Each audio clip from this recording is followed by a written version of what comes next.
Derrick Dimension. Population, Derrick.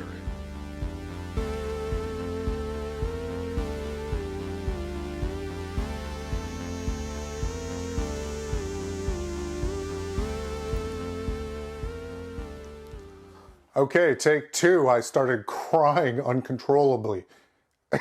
Just kidding. Welcome to the Derrick Dimension.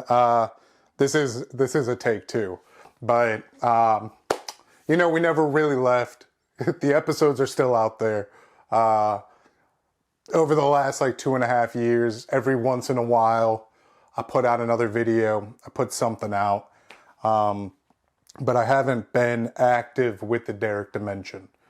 I've been experiencing life, which is what this is about, and it's talking about life. Main goal always is to find the joy within any moment. We accept the sadness, and I'm not good with the sadness. The sadness hits me hard. The sadness hits me often, which I just need to become thankful for so many opportunities to learn patience and to practice joy. So that's what this is about, is we can all do it together. This helps me stay in line. It helps me have a through line, an active idea. If I think about putting an episode out a week, well, then I think of positive things. And what am I positively going to talk about the next episode or so? And it's a symbiotic relationship, because if you happen to watch this, hopefully, maybe you're going, where everybody's always going through something, which is the point. And the Derrick Dimension, population Derrick, it's me. And maybe someday I'll start interviewing people and expand that. I've always said it before, but let's get back on to consistency. And that's a big thing that I've been failing at for 2.5 years or so. I mentally broke about 2.5 years ago. And, looking back, I'm always like, man, if only I could get back to when I was good, when I was mentally sound. And then I look back, and at every single moment, it's always the same thing. I got to play with the cards I got. We all got to play with the cards we got. You could steal cards from other people, but those aren't your cards. And that might be breaking the rules, but it depends on the card game. You can use a metaphor to manipulate anything, and you can use a metaphor to say something happy about life. And if you're talking about a river, as long as you float on top, you will see new things. Sometimes it'll be up, sometimes it'll be down, but it'll be a beautiful journey to witness. And then, you could say, but sometimes that river leads you to a village of cannibals, and they, shoot you with some arrows and eat you alive or dead. Preferably you already are dead, but, we don't get to choose what always happens to us, but we are responsible how we react. So that's what we're trying to do. Two prominent things. First prominent thing, and we'll go for a chunk. But I won't get too far because I don't want to talk about, I can only talk on myself and what I've done in life. And now if there's something in an article or some prominent news story, we can discuss that if it's already out there on the battlefield. But your boy is deeply in love. And I did have a relationship. And I fucked it up, boy. This is an explicit podcast. I want to be the rated R Mr. Rogers, so it is what it is. 2.5 years ago, I mentally broke. And honestly, it wasn't until I hit record and started talking. I thought I was going to be very sad right now. I thought I was going to be very, maybe monotone. And I was very prepared to go with the raw and real feeling of I'm doing this now it's time to turn the camera on and talk. And if I'm depressed and if I'm sad, if I don't have a will to live or a will to create, so be it. Sit there, witness. I'll be a vulnerable little boy, even though I'm a large man. You know, I'm putting it on the line. And then immediately I hit it, and I realized that desire to turn the camera on means I have hope. And I think in my mind, a sense of delusion, a sense of entitlement to my hard work, or just purely surviving. I had family move, and kind of previous relationship that I was like, yeah, the family can move. I'll build this. It both went whoop at the same time. And I was, what, two years into Florida. First year was the pandemic. Never fully was settled down. And all of a sudden, all the family I had down here, well, the majority of them, they had moved away. The other ones were like 2 hours away. But all of a sudden, I found myself in an empty apartment, sitting on a couch, feeling like the carpet got pulled out, the rug got pulled out from underneath my feet. And yeah, that hope went down. And, you know, that evil liquid was present all the time to numb the pain. But, you know, the hard thing is you got to feel that pain to trigger that fight or flight. And if you just numb and don't, nothing, you just slowly shimmy into the quicksand until you can barely breathe. And luckily, if it wasn't for other people in my life, I don't know how smooth it would have been. It was dark, dark times, and dark things were contemplated. Dark things were set up. And luckily, I found a home, and you know, I was like, I got this. I can do this again. And I was going to the gym, and things were, I hope you can't hear this dog the whole goddamn time. She's barking at people upstairs. She's downstairs. Okay, you can kind of hear it in the background. It's annoying, Riley. There's always a dog. Jesus, she's going ham. All right, well, I just got to keep talking, and you could just focus on my voice and ignore the background sound. I'm going to lose my goddamn shit. Ripley! It's probably other dogs out there. I'm not in a film studio. Luckily, my current roommate's a good film buddy of mine, Greg. We have Artistry Under Fire, which will start coming out. And then Teresa, his fiance, soon to be wife, we actually do a podcast called For Food's Sake. And that's coming out soon too. There's like a garbage truck outside or some shit. The world is burning, but it keep turning, baby. Anyways, so I kept ramping up of like, I got this. I can be good again. I can be good again. I wasn't breathing, you know. I just wasn't breathing, and I guess certain things weren't happening the way I wanted.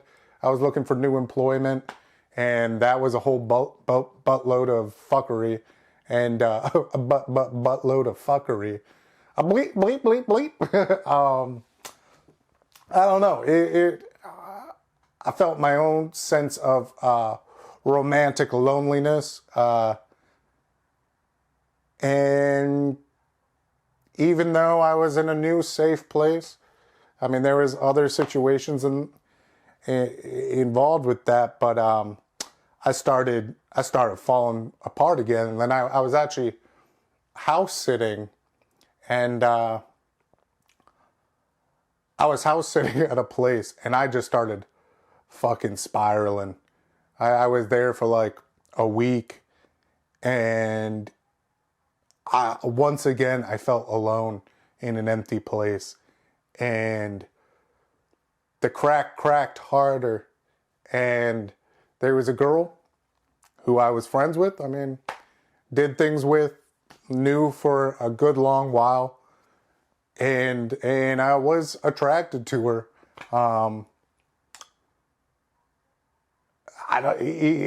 In the depths of my despair,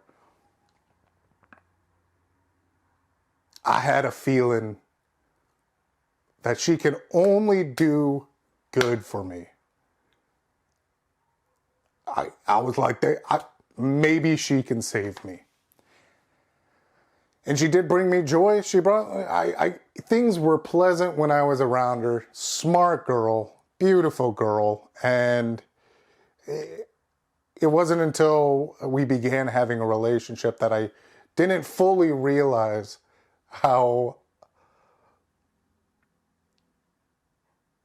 impressed and entertained and taken off guard with how her mind works, how she sees the world. And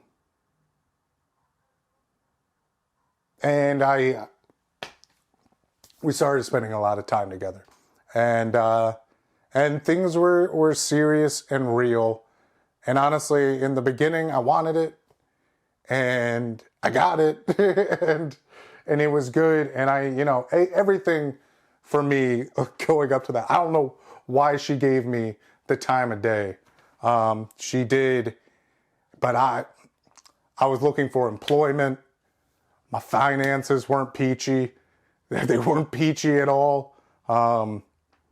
And all of a sudden I had something I felt like I completely didn't deserve. And, you gotta, in any relationship, you gotta already be okay with yourself. Because a lot of the time, sometimes with romantic partners or even just a one-night romantic partner, we're just looking for that itch to get scratched. We want to be given some of that happiness, some of that joy.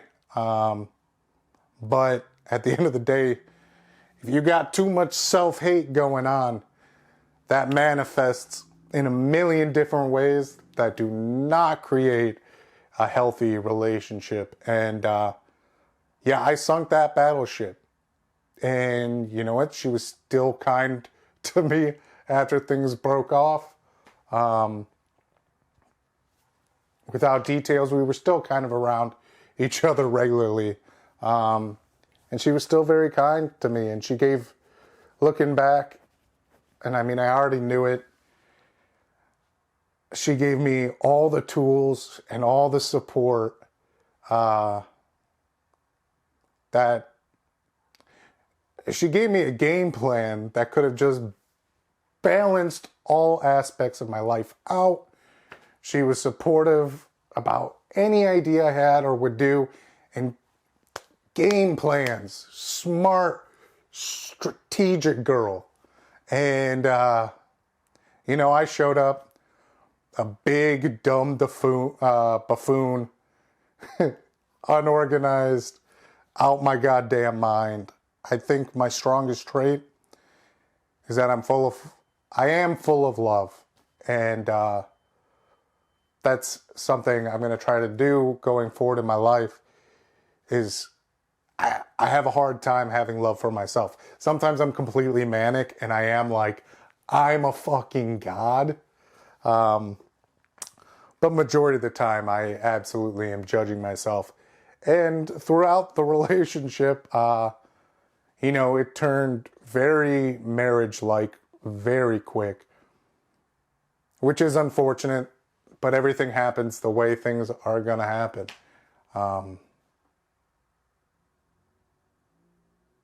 And honestly, I wanted her to save me, and she did. And I wish I had realized earlier how much I wanted to help her, but I was so consumed in my own problems and shit that she gave me the game plan. I didn't stick with the game plan. I was crumbling. I showed up way too broken. Luckily, I showed up, I was still looking good, and not that I don't look good now, but you know, my access to the gym is so essential. And I wasn't close to around a gym. I mean, there was one, but financially, that price range with what I had, I don't know. I can make a million excuses, but I wasn't being good to myself, which made me not good to her. And with her being smart and logical, she moved on with a different future. And, you know, regardless what type of love it is, I know there's still love there. And it sucks because I ended up moving like 2.5 hours away. So I don't even know if there's a future there. But immense heartbreak. But this, I want to lead into, so that's what I was doing for like 2.5 years. That pretty much sums it up. And there were some very happy moments. And I hope my pain became her worry and probably her anger a lot. And if I would have just stopped fucking hating myself and realized I had a real shot, had a real good, healthy future, I just wasn't ready to stand ground and communicate correctly. And, you know, when a relationship fails, sure, there's aspects from both sides I cannot critique because I was given so much. And your focus should be in life to give back. And, you know, I'm not on the tip top of my game right now. But I believe in going forward, I want to act on love and with honesty. And that love is support and outwardness. And I always say often the advice you give to somebody else, the best advice you give to somebody else is the advice you want to say to yourself. And sometimes you don't always listen to it. So that's why it's good to have conversations with people. Because all of a sudden you'd be like, yo, I've been thinking about that for 7 years. Here's my take on that. Maybe if you did it that way. And they're like, that's a good point. And you're like, maybe if I would do it that way. So this keeps me not tip top. It keeps me actively positive. And some days I'm going to turn the camera on and I'm going to say, today ain't the day. It sucks. What can we do? And I don't, well, it's a podcast. What are we going to talk about? You know yourself the most. And I feel like, what I would like to grow is that there's usually, we all make mistakes. We all fuck up. We all act on the loudest voices sometimes and impulses. Some people, maybe they're not as explosive. I can be explosive. But usually I'm joyfully explosive. And I want to focus on that and let that little voice, which the entire time I was fucking up since my birth, there's always a little voice that is saying, yeah, don't do that. But sometimes there's that louder voice that's like, fuck it, fuck it, fuck it, fuck it, now. And then you act on it, and then you either regret or you lie to yourself.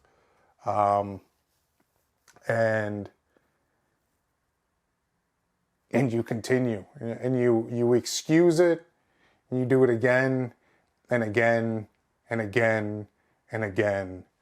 And that little voice inside the head is going, why are you doing that again? Why? Like, the most intimate conversation you have is that weird little ping pong of dialogue in your own head. And if only you could track it, you'd see you gave yourself the answer a million times, most cases. I mean, sometimes you're blindsided.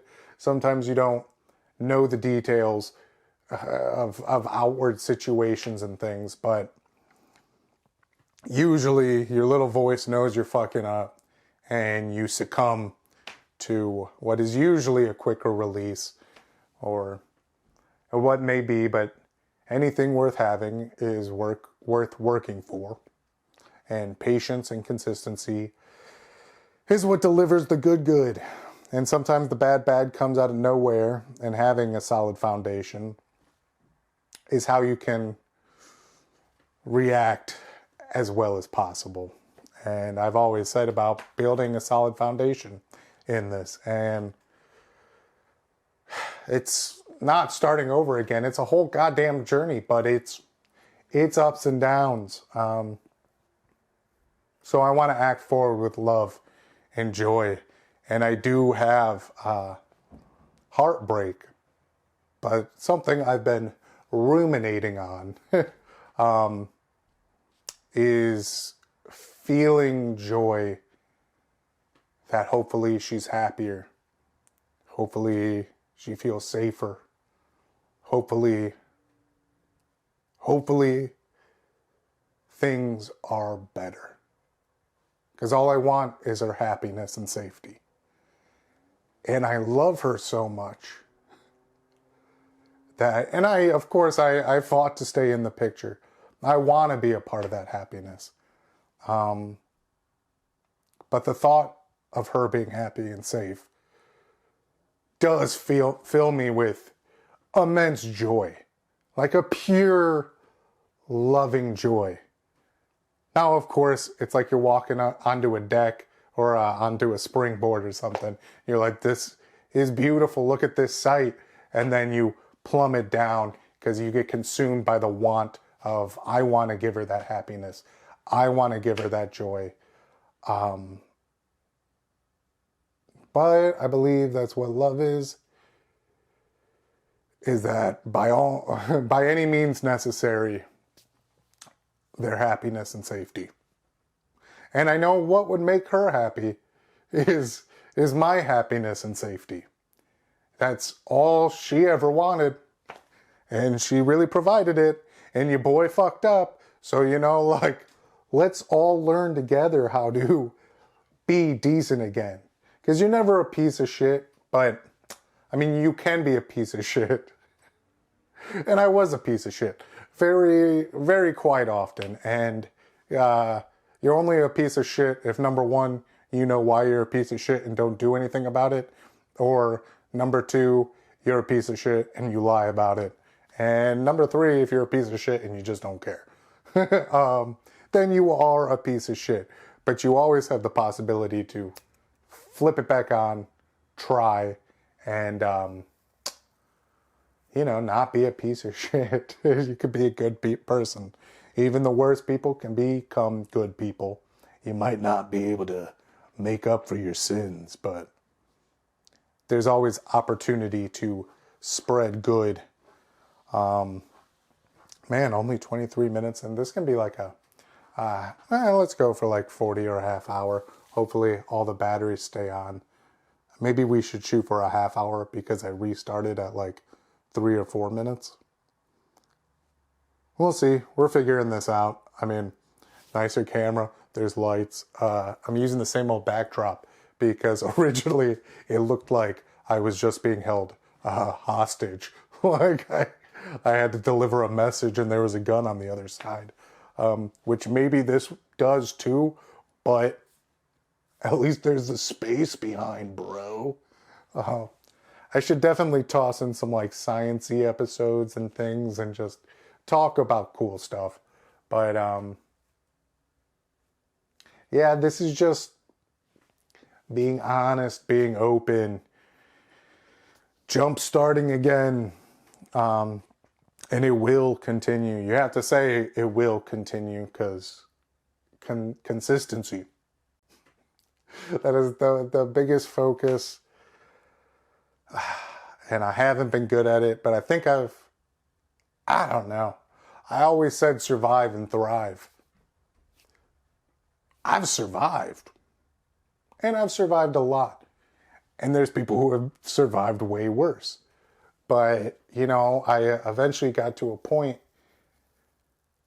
and I don't think there's some people that don't have depression to like a kind of a chronic level or a consistent level or anxiety. There are people who just can't relate or understand that sometimes the chemicals go a little wonky and you start spiraling. And, I think to deal with that, you got to go, yeah, no, that it's never going to go away. I mean, like, I'm 32, got to grow up eventually. So I got to, I was developing it. And I think I know at the root of it, I still wanted a reward for my good work. And then when I didn't get the rewards I wanted, I don't think it discredits my efforts. No, effort never gets discredited. I mean, you can fuck it up and make it not fully count to present day. That's for sure. That is for sure. You can definitely fuck up and ruin opportunities. Every action and choice in your life led you to this exact moment. And, I don't know, maybe there probably is mistakes that could catch up to me, will catch up with me. I just hope when they catch me, I'm being good. I'm trying to do good. I wasn't supposed to try to be some sort of accent. That wasn't my normal voice, but hands up or whatever. No, if you have regrets and you've made mistakes, the best thing you can do is actively do your best and actively do it with honesty and love. And if you do it that way, then, you just gotta go with the flow. And I think as basic as that is, basic of a concept it is, it's hard to always act with honesty and love. I think there's been aspects of my life where I've been good at it. There's been aspects where I've been horrible at it. And you're not always going to be perfect. You can't always be perfect. Nobody can ever be perfect.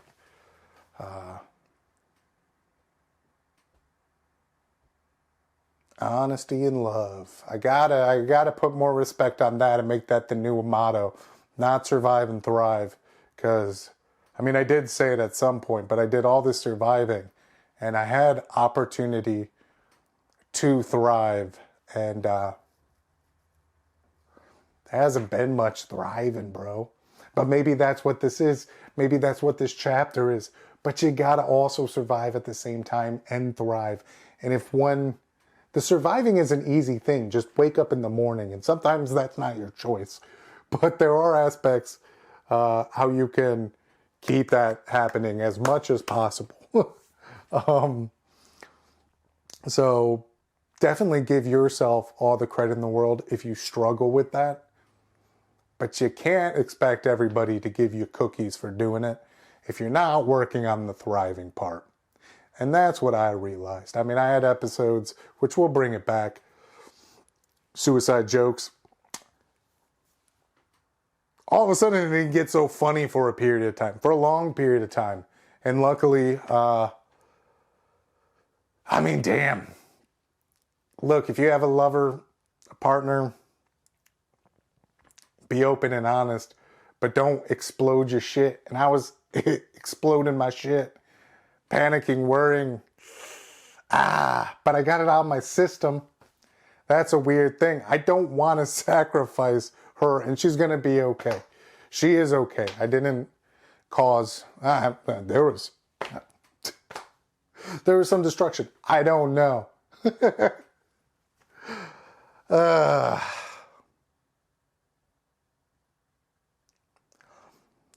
I think that's the worst thing in that, coming out of the relationship, is I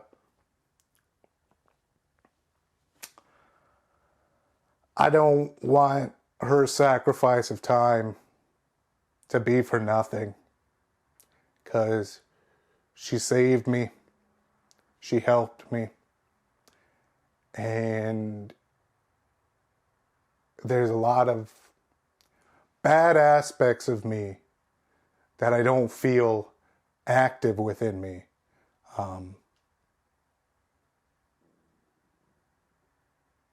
And almost all thanks to her, at least for the past couple years.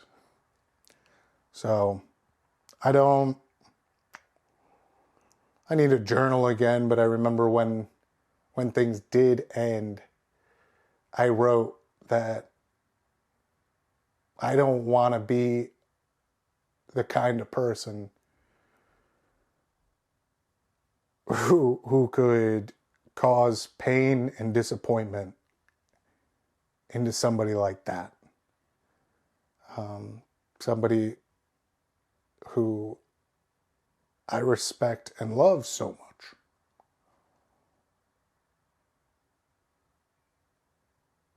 And the funny thing is, especially I'm in my 30s now. I could still say early 30s. Hold on to any youthful term as you can, as long as you can. But, it's everybody. I always want a movie picture romance and love. I'm sorry, I'm extra as fuck. And really, that, I've said it before, but that magical love you see on the movie screen that usually just encapsulates moments. And then, longevity in a relationship, not every moment is going to be magic. Sometimes it's going to be confusing, sometimes it's going to be angry. And as long as you work as a team, it's worth it. And you can keep rediscovering magic and creating new magic. If you guys aren't on the same team and you keep expecting magic, I don't know.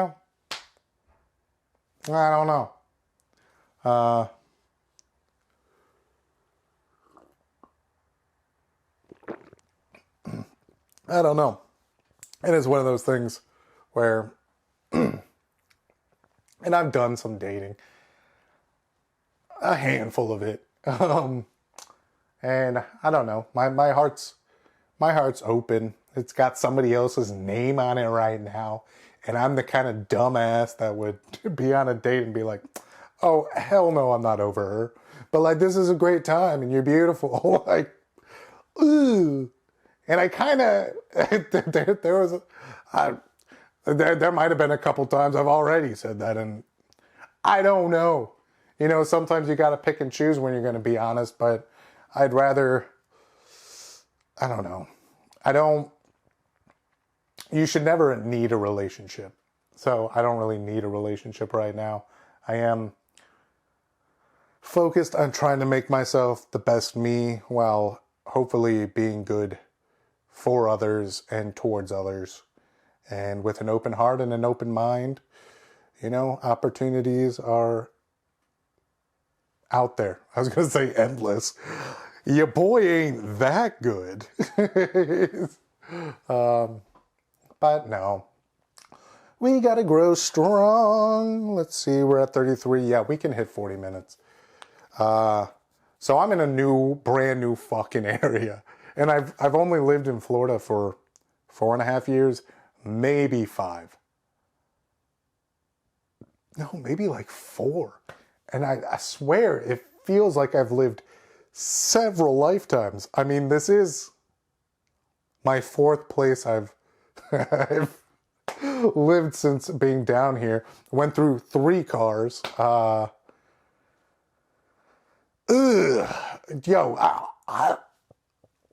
It wasn't a smooth transition, and the pandemic fucked a lot of people up. But being in a new area, like, you have to, when you're trying to when you try to progress, because it's not about going backwards. We're here right now.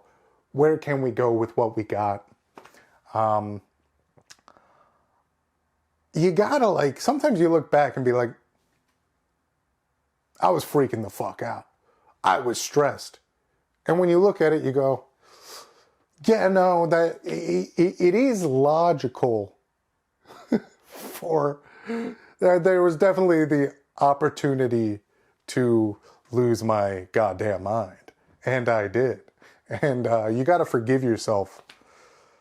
You got to go, like, that aspect does make sense, because there's been a lot of times that I've been staring at the wall like, what the fuck is going on? Brain shattered. And, you know, my brain ain't all back together. That still happens. But you can't form something new if you're not actively trying to form. And I don't know what that's going to look like, but I know consistency and effort usually does pay off in all aspects, and patience. And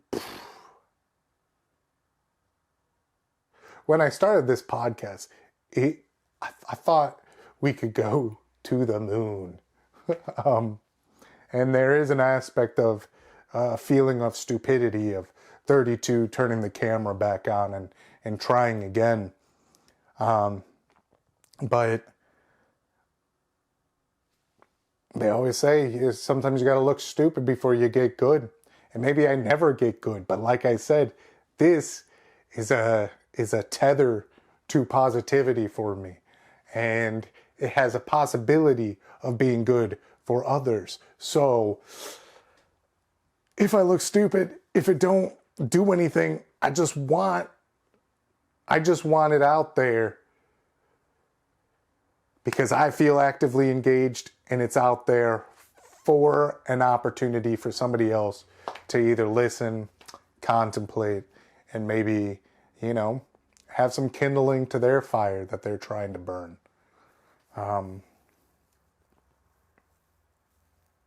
So ye fucking huh. I'm in Jacksonville now, a new area, and kind of the same thing when I moved down here. I moved down here with the intent of, like, I'm going to get acting again. I was with my brother and now sister-in-law, and it's like, I got family, like, focus on me and this path. And like, I want to create again. I am artsy. I am a performer. So I want to look into those avenues, but I'm not looking for a goal. I want to be consistent with finances and create some form of stability there. And I want to dabble back into creating. I don't even know if your boy knows how to act again or anymore, but we can try. We can learn again. I want to continue painting. I want to do things with my hands. So I'm here wanting to create. And not only is creating art, videos, I might hop up on a stage. I'm going to hop up on a stage. I got to do it at least once, see how I do. But throughout the whole thing, the only thing I want to do is spread a form of positivity, is spread a form of joy. And with love, honesty, consistency, as long as somebody smiles, as long as somebody gets something out of it, it's all worth it. And I got to grow. And sometimes I'll rot because I'm getting older. But consistency. You ain't always going to be perfect. But if you can fit one good thing in your day, that good thing becomes easier and easier and easier. And yeah, I mean, starting from this point, if I can do it, you can do it. There's people more shattered and worse off. I am a broken man in many, many ways, but I am filled with love. And I said, hope broke, but it didn't. A hope for my happiness, for others' happiness, a true will to live that isn't a bright fire, but it stayed burning and it's never gone off. So that means that's got to be a strong little flame, or it has to come from a good source so we can feed it and grow it. And we can all do it together. I'm trying, and I know you are too. I'll see you next time. I'm Derrick. This is the Derrick Dimension. All the love to you, my little young warriors. Bye.